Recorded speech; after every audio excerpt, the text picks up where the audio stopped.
In recent weeks, the tectonic plates of global power have begun to shift in a way that was once thought impossible. Two of America's most critical partners, its oldest ally, France, and its closest neighbor, Mexico, have sent clear signals that they are no longer exclusively in Washington's orbit. They are pivoting east, towards China. This is not a story of conquest or coercion.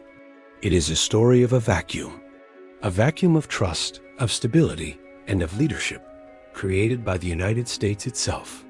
It is the story of how a great power, consumed by its own internal crises and aggressive policies, can inadvertently push its most important friends into the arms of its greatest rival.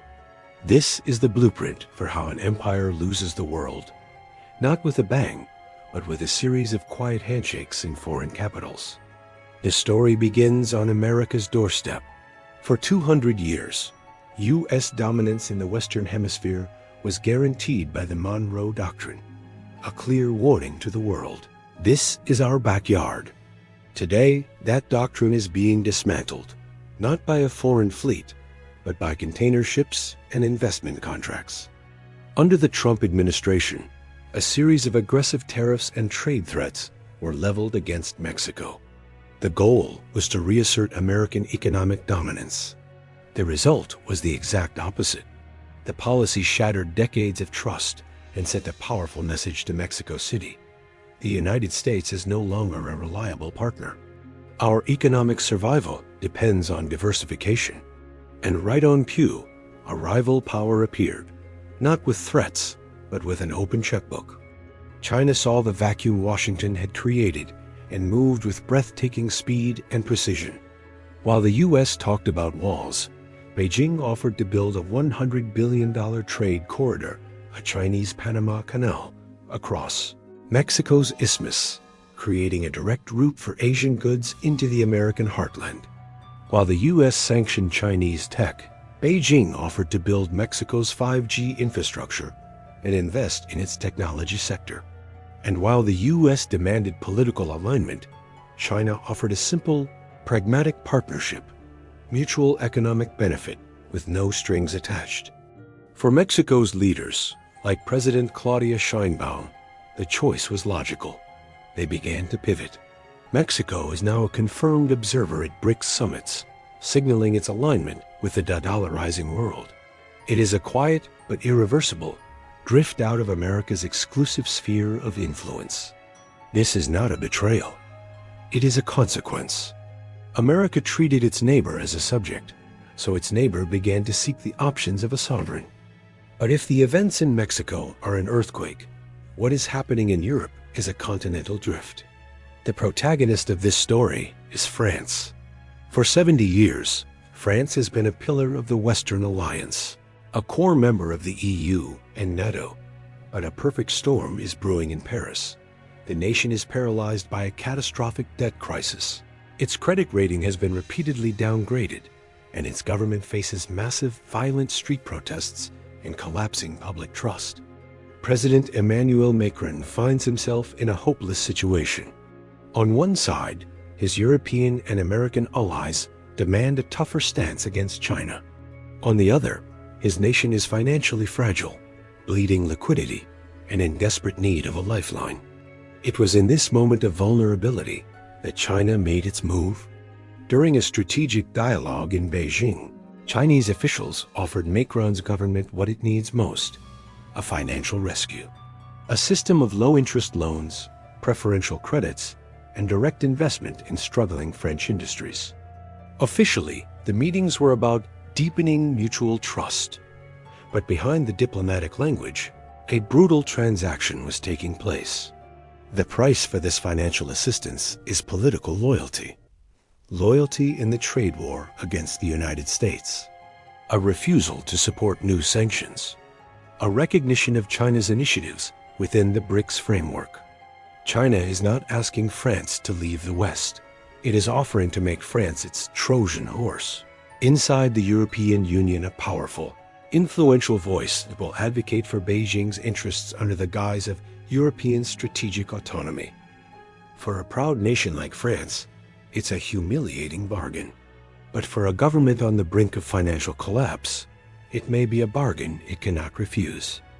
This is the Thucydides Trap, but with a terrifying twist. The ancient Greek historian Thucydides wrote that war is inevitable when a rising power threatens to displace a ruling power. What we are witnessing today is the ruling power of the United States actively accelerating this process. It is creating the very conditions for its own displacement. The historical parallel is not in ancient Greece, but in America's own recent past. It lies 90 miles off the coast of Florida, in Cuba.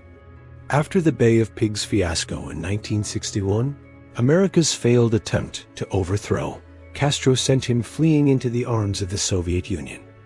Washington's aggression created a vacuum, and Moscow filled it, leading directly to the Cuban Missile Crisis. The U.S. nearly triggered a nuclear war because it could not tolerate an independent neighbor. Today, the same pattern is repeating, not with missiles, but with money. Through its aggressive trade wars, its weaponization of the U.S. dollar, and its diplomatic indifference, the United States has signaled to the world that it prioritizes its own short-term interests over the stability of its allies. It has created a trust vacuum. And China, playing the long game, is patiently and methodically filling it. It doesn't need to conquer nations. It simply needs to offer them a better deal than a declining and unpredictable America. It is offering a new model of influence, free from the political demands of Washington. It is building a new world order, not through force, but through finance. For decades, the world had no choice but to rely on the United States. Today, it does. And nations are choosing. Mexico is choosing pragmatism over historical allegiance. France is choosing financial survival over ideological purity. They are not acting as enemies of America. They are acting in their own self-interest. In a world where America is no longer the only option, this is the great betrayal. It is not the betrayal of America's allies.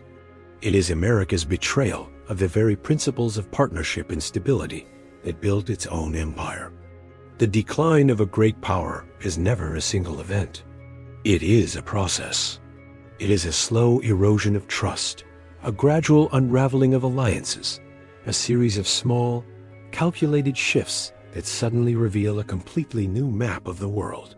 That map is being drawn today, in Mexico City, in Paris, in Beijing. The Monroe Doctrine is a ghost, haunting a White House that seems oblivious to the fact that its own backyard is being quietly sold off. The Western alliance is fracturing under the weight of America's own debt and dysfunction. And China, without firing a single shot, is achieving a level of global influence that the Soviet Union could only ever dream of. The blueprint is clear. When a ruling power becomes arrogant, unstable, and unreliable, the world will seek a new anchor. The silent exodus has already begun. If you are ready to continue decoding the financial myths that shape our world, subscribe to Economythics and click the notification bell.